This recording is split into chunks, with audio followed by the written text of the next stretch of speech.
श्री स्वामी समर्थ.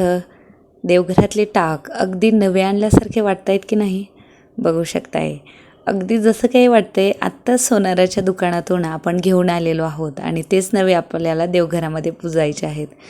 पण माझे रेग्युलरचे टाक आहेत बरं का, खूप वर्षापूर्वी घेतलेले आणि अगदी मी नेहमी त्यांना अशाच पद्धतीनं ठेवते. 8-10 दिवसात 15 दिवसात थोडेसे काळवंडले जातात, पण मी कोणत्या गोष्टी वापरून त्यांना स्वच्छ करते ते पण देवांना साफ करताना थोडंसं आपल्या भावनाही तितक्याच जपणं महत्त्वाचं असतं की नाही. त्या भावना जपून मी टाक स्वच्छ कसे ठेवते आजच्या व्हिडिओमध्ये मी तेच तुमच्यासोबत शेअर करणार आहे. व्हिडिओ जर मनापासून आवडला तर व्हिडिओच्या खाली लाईकचं बटन प्रेस करायला विसरू नका. चॅनलवरती जर नवीन असाल तर चॅनलला जरूर सबस्क्राईब करा. आधी आता बघूया, मी देवघरातले हे माझे 3 टाक काढलेले आहेत. एक माझ्या कुलदेवीचा आहे, कुलदैवताचा आहे आणि एक भैरोबाचा आहे. असे 3 हे चांदीचे टाक माझ्याकडे आहेत आणि खूप वर्षापासूनचे आहेत बरं का.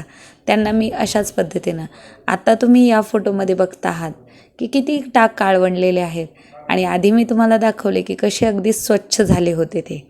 तर मी कसे केले आणि ते पण अगदी घरच्याच वस्तूंपासून बरं का. मी बाहेरून काहीही आणलेलं नाही आहे, अगदी घरात आपल्या उपलब्ध आहेत त्याच गोष्टींपासून मी हे टाक तुमच्यासोबत स्वच्छ करून दाखवणार आहे.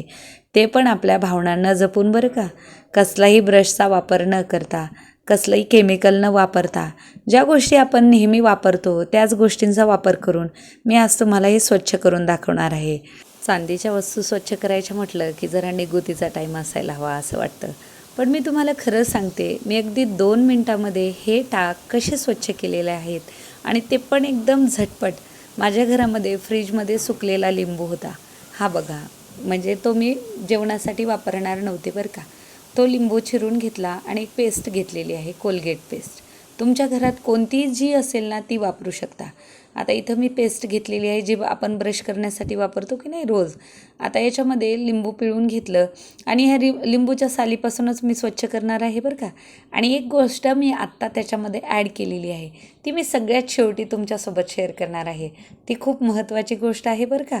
व्हिडिओ नक्की बघा. आणि आता बघा, मी त्याला चोळून घेत आहे. मिक्स करून घेतलं आणि छान असं चोळून घ्यायचं अगदी हलक्या हातानं बरं का. कारण मी देवांना खूप जपते. माझे देवांची डिझाईन वगैरे मला थोडी जरी बिघडलेली मला अजिबात आवडणार नाही. त्यामुळे कारण करायला ना खूप माणूस, म्हणजे एवढ्या इच्छाशक्तीनं मी हे देव बनवलेले आहेत. माझ्या देवघरामधले खूप भावना जोडलेल्या आहेत, म्हणून मी अगदी त्यांना जपून वापरते बरं का. अगदी लिंबाच्या सालीनंच मी यांना स्वच्छ करत असते. काही नाही, ही पेस्ट हलक्या हाताने लावून घेतली आणि एकदम छान अशी 1-1.5 मिनटं चोळली तिन्ही देवांना टाकाला आणि छान असं थोडंसं रेस्ट होण्यासाठी 2 मिनटं हे देव ठेवले. परत दुसरा टाक घेतला, परत चोळलं छान आणि बाजूला ठेवून दिलं. असं फक्त 2 मिनटं केलं बरं का. आणि त्याच्यानंतर मी एकदम छान असं स्वच्छ धुवून घेतलेलं आहे. आता बघा, मी तुम्हाला कोणती ती गोष्ट ॲड केलेली होती त्या डब्बीमधून, म्हणजे झाकणातून एक ॲड केलेलं इन्ग्रेडियंट होतं की नाही, ते कोणतं होतं तर ते सांगते. कोलगेटची पेस्ट आणि लिंबू, त्याचबरोबर मीठ आणि बेकिंग पावडर घेतली होती बरं का.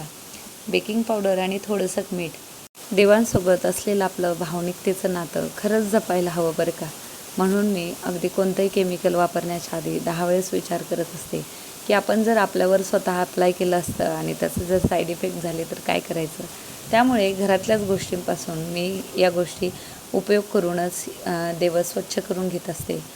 तुम्हाला खरं सांगू का, देव स्वच्छ करायला अगदी 2 मिनटाचा वेळ लागतो, पण वेळ काढता आला पाहिजे.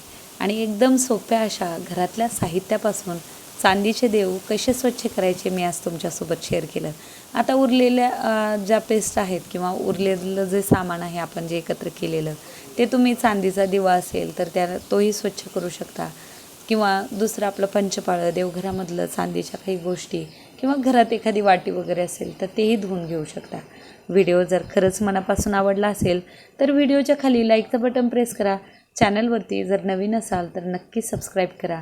तुमच्या मित्रमैत्रिणींमध्ये शेअर करायला विसरू नका. तुम्हाला माझा हा व्हिडिओ कसा वाटला माझ्यासोबत नक्की शेअर करा. पुन्हा भेटूया अशाच एका नवीन व्हिडिओसोबत. तोपर्यंत श्री स्वामी समर्थ.